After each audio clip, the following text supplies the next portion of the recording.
আগামী অর্থ বছর থেকে স্থায়ী 10,000 দোকানের মাধ্যমে টিসিবির পণ্য বিক্রি করা হবে। সুবিধাভোগীর আওতায় আসবে মধ্যবিত্তরাও। জুনে টিসিবির পণ্য বিক্রয় কার্যক্রমের উদ্বোধন করে বাণিজ্য প্রতিমন্ত্রী আরো বলেন, এবার চালের উৎপাদন ভালো, তবে বাজার ব্যবস্থাপনা ত্রুটিমুক্ত রাখতে আমদানি উন্মুক্ত রাখা হয়েছে। অনুপ অধিকারী তরুণ জানাচ্ছেন বিস্তারিত। আসন্ন কোরবানি ঈদের আগে ন্যায্য মূল্যে টিসিবির পণ্য পাবেন 1 কোটি ফ্যামিলি কার্ডধারী। রোববার সকালে রাজধানীর পল্লবীতে এই কার্যক্রমের উদ্বোধন করেন বাণিজ্য প্রতিমন্ত্রী।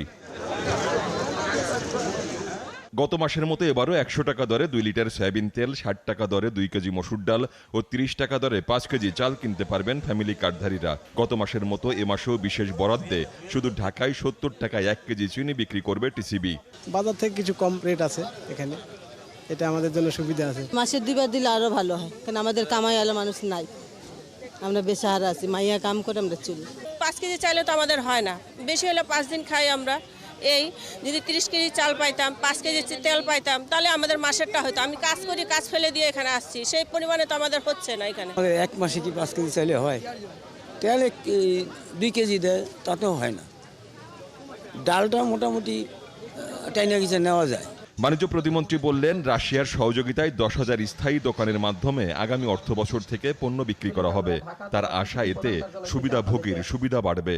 রাশিয়ার সাথে একটা চুক্তি সই হয়েছে, আরও কয়েকটা দেশের সাথে আমরা চুক্তি সই করার চেষ্টা করতেছি, যাতে আমরা সুলভ মূল্যে নিত্য প্রয়োজনীয় জিনিসগুলি আমরা বাংলাদেশে টিসিবির মাধ্যমে নিয়ে আসতে পারি এবং ভোক্তাদের কাছে পৌঁছিয়ে দিতে পারি।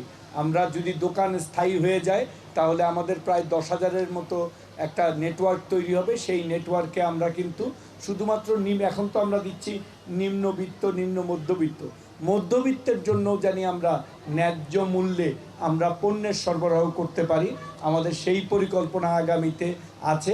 এবারে ধানের বাম্পার ফলন হয়েছে, আবার বাজার ব্যবস্থাপনায় ত্রুটিমুক্ত রাখতে চাল আমদানিও উন্মুক্ত রাখা হয়েছে। ফলে দাম আর বাড়বে না বলে আশা বাণিজ্য প্রতিমন্ত্রীর। ইনশাআল্লাহ চালের মূল্যটাও আমরা একটা নিয়ন্ত্রণের মধ্যে রাখতে পারবো। অনুপ অধিকারী তরুণ, 71, ঢাকা। যেহেতু আপনারা মিডিয়ার মানুষ।